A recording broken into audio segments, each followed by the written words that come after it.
This is a field that's very hard to get into. It's hard to find there's not many openings. Once people are hired, they typically stay for their whole career. And so there's just not many officer positions. And I didn't feel at that time that I could take the risk of turning down a full-time job when Wisconsin, I was still going through the process of trying to get hired full-time there. Perfect. And when you came to Iowa, you went from Webster County to Calhoun County and then ended up residing in Johnson County and working in this area. So as you wrote this book and you had ideas coming along the way, what was that pivotal point that said, that's a story I'm going to capture in this book? Well, most of that comes from the fact that I started to get used to the idea of, because I was writing that Warden's Diary column, I started to get used to the idea that when something happened that I felt maybe there was a story here, I would write it down. I would write down the idea, just jot it down briefly in a notebook. Like one of the stories I write about in this book is about a guy we encountered who was swimming on the Coralville Reservoir, and he was intoxicated or high or something, and he was swimming towards the intake of the dam, and we were worried that he was going to get sucked down into the dam and get shot out the other side or not. But it turned into an interesting story because the guy was so impaired or out in left field that this was actually one of the stories in the book that I took the words, the quotations directly from a body camera video. And they're almost unbelievable when you read what this guy is saying, but it's actually what he said, and it turned into a story where the guy ended up getting arrested, and he had a large snake in his car that we had to figure out what to do with this giant snake that was sitting in his car waiting for him to be done swimming for the day. And so that I figured, this could make a story that I could maybe write for the Warden's Diary, but there was some language and stuff that maybe wasn't appropriate for the Warden's Diary. So I just jotted down in my little notebook, drunk snake guy, and that reminds me what I wanted to write about. So that's your trigger. Yeah, I would just try to write down those stories. Now, going back to Webster, I was assigned Webster and Calhoun counties at the same time, and that's 15 years ago, and I have a hard time remembering. There's a few stories I can remember, but most of the stories in the book take place in Johnson County. Okay. So for those of you who are joining and those who have been on the entire time, the Warden's Diary that Erika just referenced, the Warden's Diary column was in Iowa Outdoors magazine, and Erika wrote for that for 10 years. And she's used what she's learned in Johnson County as an Iowa conservation officer towards those diaries in that column. So there's a couple of folks that are on the line that are members of the Solon Library and Ely Library, and they belong to some reading groups. And one of the questions that I got prior to today from them was, what does your daily practice look like for your writing? And do you have a certain time of day that you write or any specific routine? No to all of those. When I was really working hard on the book, most of it took place after I got my kids in bed and they were leaving me alone, and then I was able to write. So a lot of it took place writing late at night, and sometimes on my days off I was able to get some writing done. But the majority happened after they would go to bed, and it wasn't regular. My job doesn't have a regular schedule, so it would just kind of have to work around when I had time to do it and when I was motivated enough to do it. So I'm not a very good example of a good writer setting a schedule. Well, that's great, but it's very honest. You have a way in your writing to have us visualize things. So you do a good job at writing. It allows us as readers to want to continue to read on.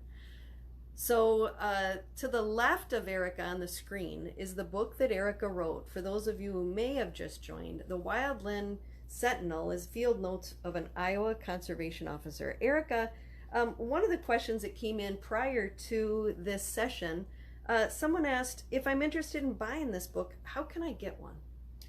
Well, the book is published by University of Iowa Press, So you can go to the University of Iowa Press website and order directly from there, or you can go to, it's at Barnes & Noble, at least in Coralville. I don't know if it is. You can order it online, Barnes & Noble anywhere, Amazon, any place like that.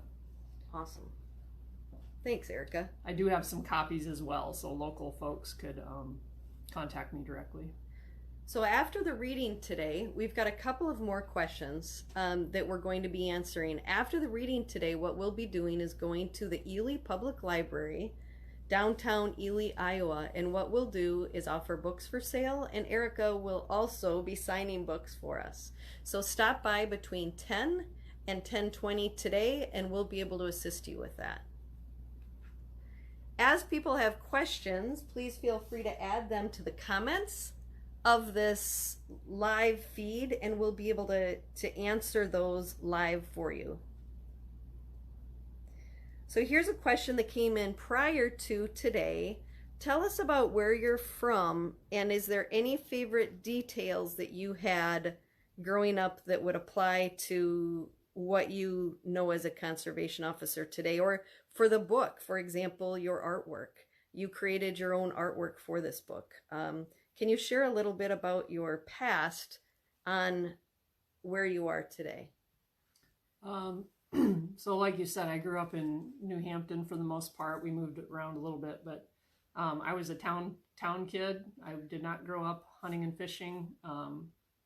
I grew up very interested in the outdoors and did a lot of hiking and camping and stuff like that. And when I moved on to college, I did quite a bit of backpacking and that kind of activity. But it wasn't until really that I met my husband that I started to take more interest in hunting and fishing, because that's something that he did.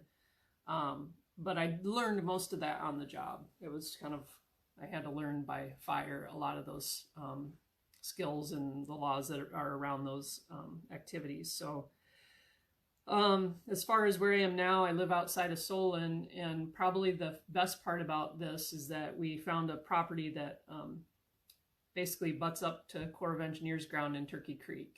And Turkey Creek has been a spot where I've been able to take my kids. I've been able to take my after school group that I do down to Turkey Creek to explore around, and that's just been really a good thing to see my kids and to see these kids that I take outdoors, you know, engaging with the outdoors in the ways that I did when I was little, and that I think is kind of disappearing from our childhood these days.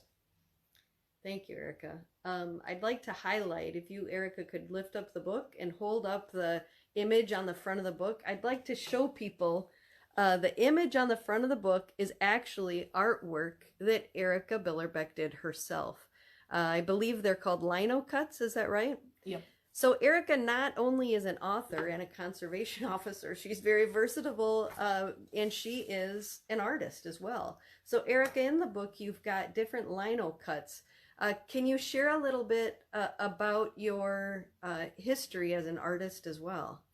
Yeah, my mom was an art teacher, so I've always been interested in art. We visited a lot of art galleries growing up. My mom went to University of Iowa and got her degree there and went on to teach. But I also took quite a few art classes in college and have always enjoyed sketching and drawing. Not so much painting as much, but these lino cuts I decided to do for the book. I hadn't done many before I started the book, but I just liked how bold they appear and next to the print of the book. So before each chapter, there's going to be some artwork, and then within each chapter, there's also some smaller lino cuts I did to kind of separate different stories in the book. So I like that. Those are really good. Yeah, it basically involves carving out. In this case, it wasn't actually lino blocks. It was like a soft lino, like a rubber substance that you carve out, roll ink over, and then put the paper down and transfer the image that way. So I really enjoyed doing it. It was kind of a calming thing for me. If I needed to just relax, I could work on that and block out everything else. The only problem is when you're doing lino cuts, you have to remember, let me see if I can find this Well, and you have to remember that the image is going to print a mirror image of what you carved. So when you're using words, and I'll just show the first one here. When you're using words like public area, you have to remember to carve it backwards, which I screwed up on a couple times, and I would print it off and it would be backwards. I'm like, what was I thinking? And then you got to start all over again. So that's great. That artwork is really good, and I know that I follow you on Facebook and social media and your website too. For those of you who are listening, erikabillerbeck.com, and you can see Erika's artwork, and you can see on the front page the badge that she has carved. As I follow you on Facebook, I see that you have done extra printing, and those prints are available for sale as well. Yeah, I've had a few people ask if they could buy a print. So I do have the ones that are at the beginnings of the chapters that are larger size. I print those on 11 by 14 paper. The smaller ones in between chapters are just tiny. So smaller ones. Yeah. Well, those are great, and they are able to be framed as well. We have a partner who is a fan of Erika, who is in Marion, who has offered discounts on framing. Kyle's Framing in Marion will offer discounts to you, and he's going to sponsor a book reading in March with the Marion City Library. So keep that in mind if you purchase one of these lino cuts.